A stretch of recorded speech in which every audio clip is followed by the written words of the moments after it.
Okay.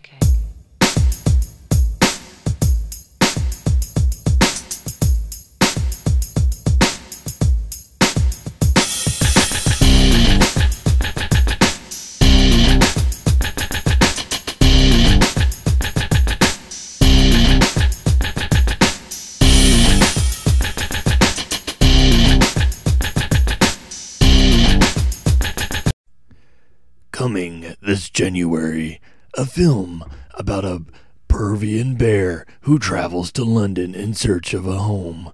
Finding himself lost and alone at Paddington Station, he meets the kindly Brown family who offer him a temporary haven.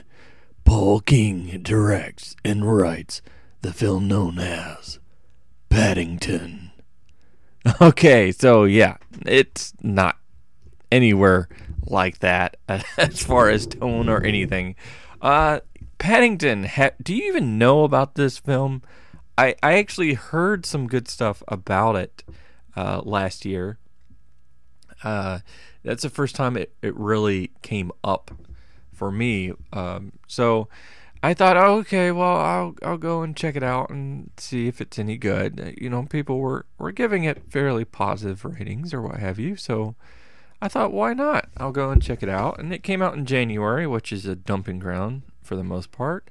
And it didn't look that appealing to me, but hey, you don't judge a movie purely by the cover. If I'd done that, I never would have watched Frozen or Mad Max, actually, because I wasn't a big fan of the trailer for that either.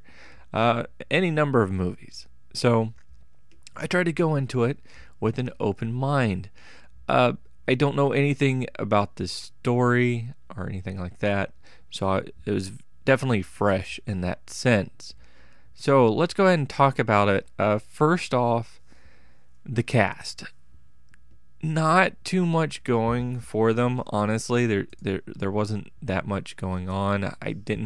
Their performances are all over the top, including Nicole Kidman, who plays the villain.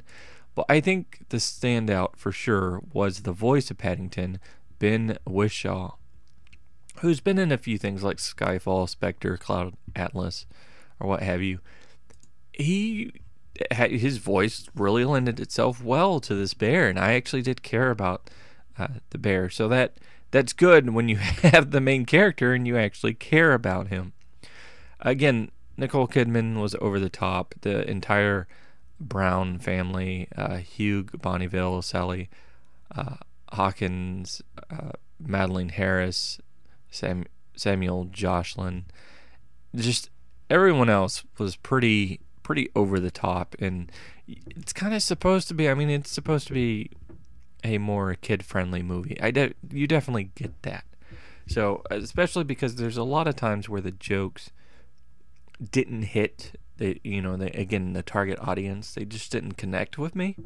But at the same time, there was some stuff in here that was pretty funny, and I found myself laughing, at least in the first few, I guess, minutes of the film. I found myself laughing at some of the stuff there. So that was really good. As far as the CG goes, I think it looked just fine.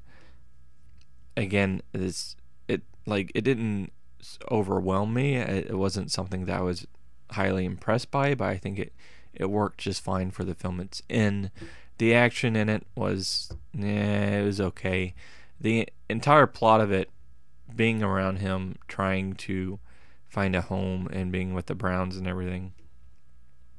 This is like one of those ABC shows that, like iCarly or what's another one? Sabrina the Teenage Witch. You probably haven't even seen that. But it's like those, Hannah Montana, where, again, the story itself is supposed to be over the top and supposed to be very kid driven.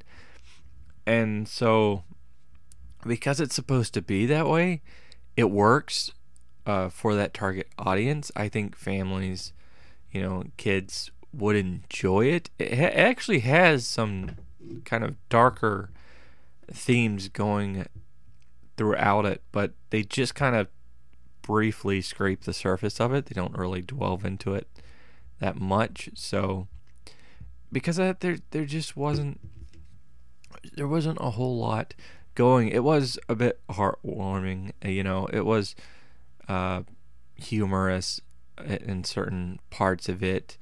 The imagery was kind of neat in cases. The cast, they were enjoying themselves, so I can't really knock them for giving a bad performance. I just think that there was one that really took it in such a good manner, and really, I felt like he embodied the character of Paddington. So he gets a lot more credit than the others, who were having fun. You can tell they were having fun, and in that sense, it did its job. But I don't know. It didn't quite work for me. It didn't connect the same way that I'm sure it would connect to others. It's not to say it's a horrible movie or anything like that, but it just didn't have a whole lot going for it that I would like. There is one scene where they show like a dollhouse, and it opens up, and you see the different rooms, and you see the people doing the stuff. I thought that was pretty cool. But, oh, hey, I got mail. Anyway, so giving this a rating 1 through 10, I'm going to go a little lower, but I'm going to go a little lower based on the prospect of not watching it with children versus watching it with children. So I'm going to give it a 5.5 out of 10. Again, there were small moments that were entertaining for me. There was one person that I really enjoyed watching as far as the acting is concerned. I'm not a big fan of the over-the-top style, and it's not, geared toward me. But, yeah, that's kind of where I stand with it. I'm sure, again, if you have kids or whatever, you'll like it a lot more. It'd probably be, maybe it'd be like a 7.5, something like that. But for me, I just got to go with a 5.5. Because I don't have any nostalgia from the books or anything like that. But anyway, that's what I thought about it. But what did you think about it? Go ahead and comment below and let me know. And hopefully you enjoyed this vid. Click that like button, share, subscribe to my channel, and watch my other vids. I do appreciate it. And until next time, peace.